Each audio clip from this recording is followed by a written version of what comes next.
Nah, teman-teman, hari ini saya akan bahas soal yang kemarin, membuat jurnal umum dari perusahaan ini ya, Tuan Andi. Nah, kita mulai saja. Tanggal 2 Juni, Tuan Andi menyetorkan modal pada perusahaan dengan uang tunai 4 juta. Nah, teman-teman perlu diingat, apa saja sih yang harus dilakukan ketika kita menjurnal? Itu yang pertama, analisa transaksi tersebut, akun apa saja yang terkait atau terpengaruh dengan adanya transaksi tersebut ya. Misalnya, untuk ini modal pasti terpengaruh akunnya ya. Kemudian uang tunai berarti akun kas. Nah, yang kedua, tentukan apakah akun tersebut bertambah atau berkurang. Di sini modal bertambah karena dia menyetorkan modal. Kemudian dengan uang tunainya. Nah, uang tunai ini menjadi aset perusahaan kan? Uang tunainya tadinya punya Tuan Andi, sekarang menjadi aset perusahaan. Berarti akun kas di perusahaan itu sifatnya juga bertambah. Nah, setelah itu kita ingat prinsip dari debit dan kredit setiap akunnya. Kas jika bertambah dia di sisi debit atau di sisi kredit. Kita telah mengetahui bahwa kas itu ada di sisi debit ya ketika bertambah. Maka kita isi. Selanjutnya, modal ada di sisi kredit. Kalau dia bertambah, maka dia di sisi kredit. Dan ketika modal berkurang, dia di sisi debit. Begitu ya untuk analisanya. Kita kasih keterangan. Ini tanggal 2. Selanjutnya, pada tanggal 3 Juni membeli perlengkapan secara tunai 1 juta rupiah. Berarti akun yang terkait apa saja? Perlengkapan dan kas. Kemudian, akunnya bertambah atau berkurang? Perlengkapan bertambah sebesar 1 juta dan kasnya karena uang kita dipakai untuk membayar perlengkapan, maka kasnya berkurang. 3 Juni perlengkapan bertambah di sisi debit sebesar 1 juta rupiah. Lalu di sisi kas juga dia berkurang sebesar 1 juta rupiah. Pembelian perlengkapan.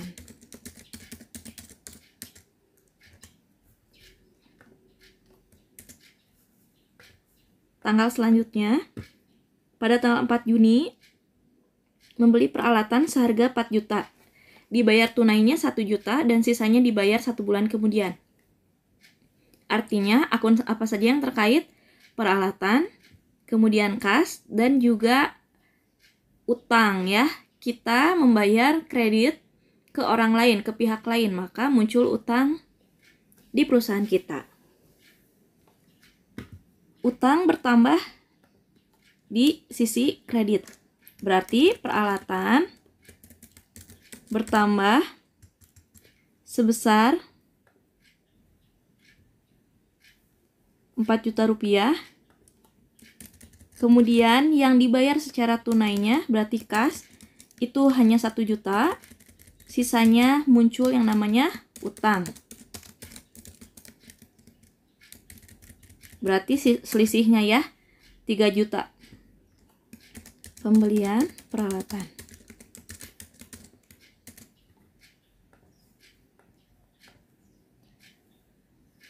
Tanggal 4 ya.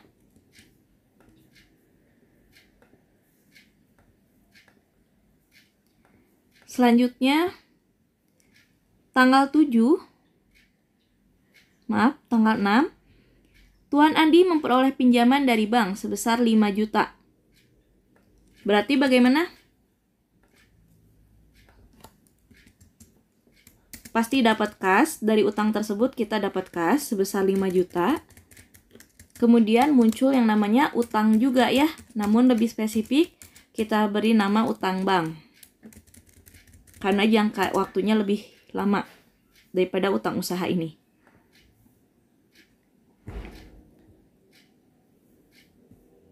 Selanjutnya tanggal 7 diterima uang sebesar 600.000 dari pekerjaan servis yang telah diselesaikan. Artinya kita mendapatkan uang dari pendapatan jasa.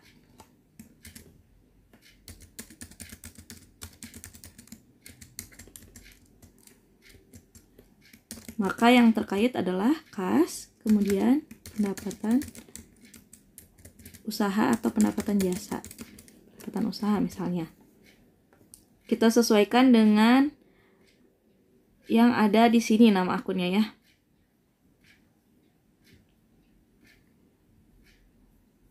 Sebesar 600.000.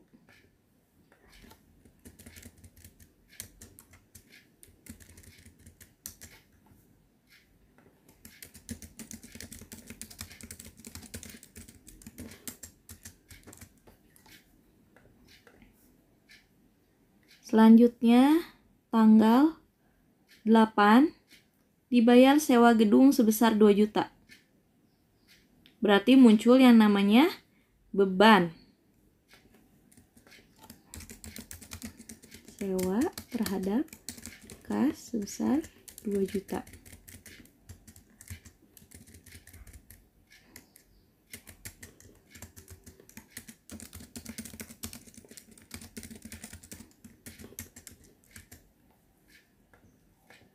Selanjutnya 9 Juni diterima uang tunai sebesar 250.000 dari menyelesaikan pekerjaan 800.000. Jadi kita itu sudah memberikan jasa kepada orang lain, kepada pihak lain itu sebesar 800.000.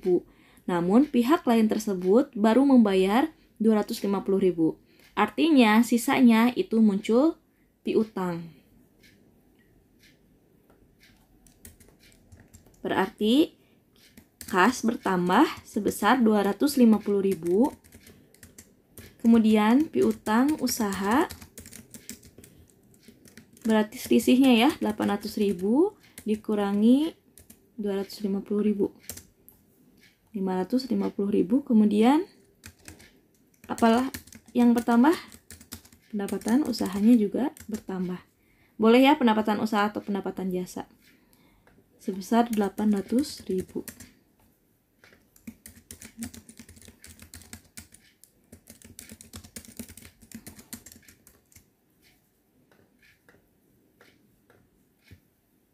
Kemudian pada tanggal 10 dibayar gaji karyawan sebesar 300.000. Berarti gampang ya beban gaji karyawan misalnya, atau kita sesuaikan dulu beban gaji saja ya. Beban gaji sebesar 300.000 dan kas, karena dibayarnya memang tunai ya. Biasanya kalau gaji kita bayar tunai. Pembayaran gaji karyawan. Selanjutnya tanggal 14 dibayar beban lain-lain sebesar 1 juta. Ini juga masih mudah ya. Beban lain-lain sebesar 1 juta. Dibayarnya tunai karena tidak ada keterangan kredit, maka langsung kita masukkan.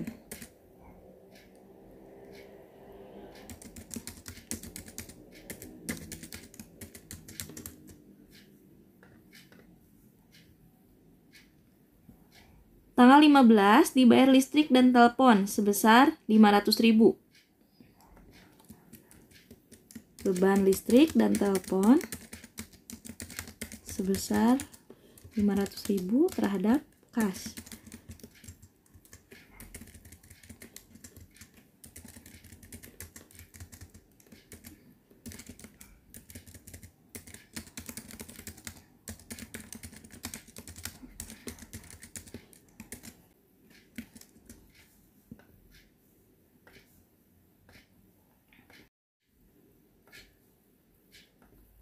Selanjutnya, tanggal 16, diserahkan penyelesaian servis TV sebesar 850.000. Nah, ini kita harus diperhatikan ya pernyataannya. diserahkan penyelesaian servis TV, berarti kita sudah memberikan jasa kepada pihak lain ya, kepada pelanggan kita. Namun, tidak ada keterangan ini dibayar tunai atau kredit. Nah, kita perhatikan kalimatnya. Kalau misalnya memang dibayar tunai, maka akan dijelaskan diterima uang atau diterima pembayaran. Nah, dalam hal ini, di tanggal 16 kita belum mendapatkan pembayaran berarti. Nah, maka yang muncul adalah pendapatan jasanya pasti ya di sisi kredit, dan di sisi debitnya adalah piutang. Karena perusahaan baru memberikan jasanya, namun si pelanggan belum membayarkan kepada kita. Perusahaan ini belum menerima pembayaran apapun dari pelanggan.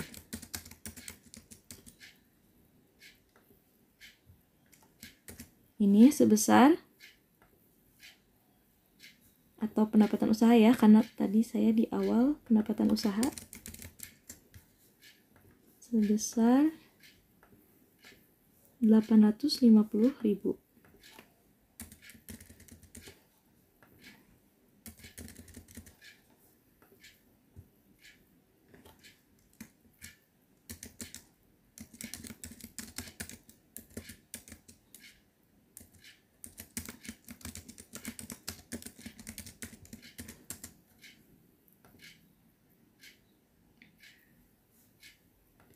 Selanjutnya, pada tanggal 17 dibayar beban lain-lain sebesar 200.000. Muncul beban lain-lain sebesar 200.000. Berarti kas ya.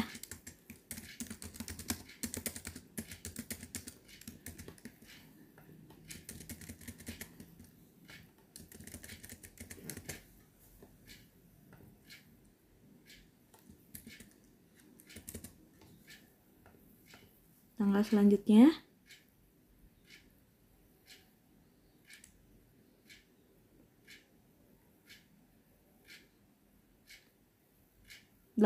Juni diterima pembayaran pekerjaan yang telah diselesaikan.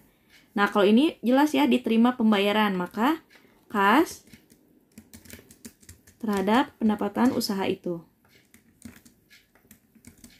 sebesar 500.000.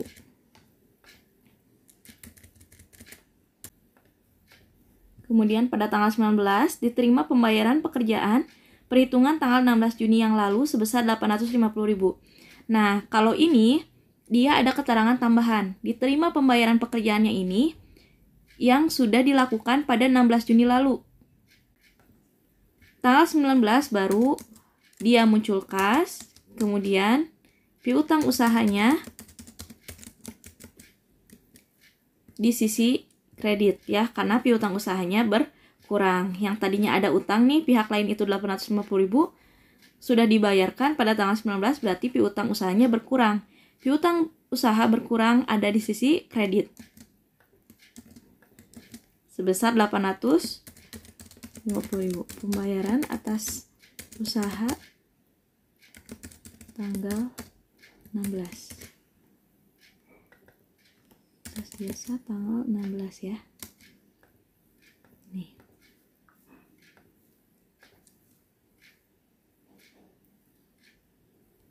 Nah, selanjutnya pada tanggal 21 diterima Tuan Andi mengambil uang untuk keperluan pribadinya sebesar 300.000. Tuan Andi mengambil uangnya, berarti fry terhadap kas.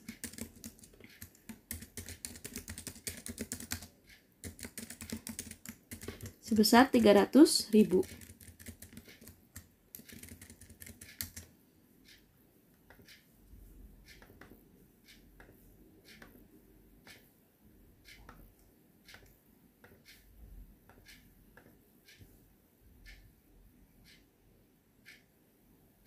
Ini tanggal 21 ya. Nah, selanjutnya tanggal 22 diterima uang hasil pembayaran pekerjaan yang telah diselesaikan.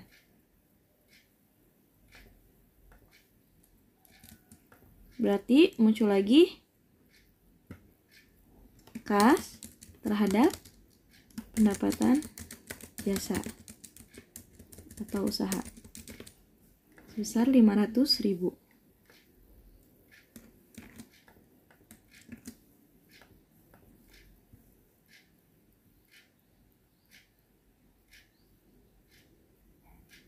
Tanggal 23 Juni dibayar gaji karyawan lagi.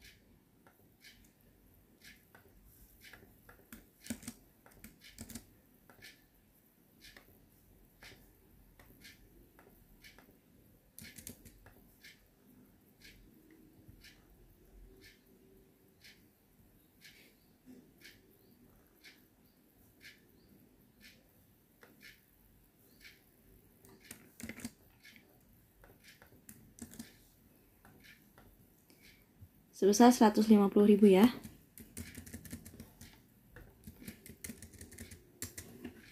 Kemudian yang terakhir ada yang namanya beban makan dan minum. Maka kita masukkan juga.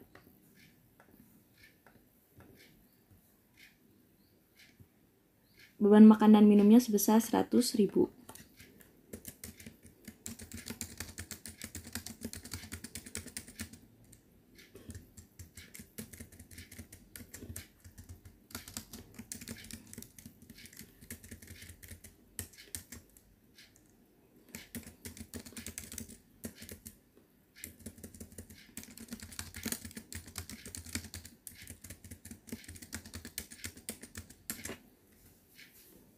Ini ada yang tidak terbawa.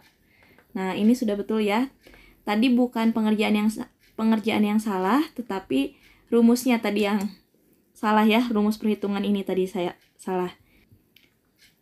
Jangan lupa tadi ketika ada keterangan tambahan, ternyata tanggal 21 Juni itu, maksudnya tanggal 19 Juni itu baru membayar pekerjaan yang tanggal 16 Juni, maka yang 16 Juni ini sebetulnya belum dibayar tunai ya, tetapi dia masih piutang.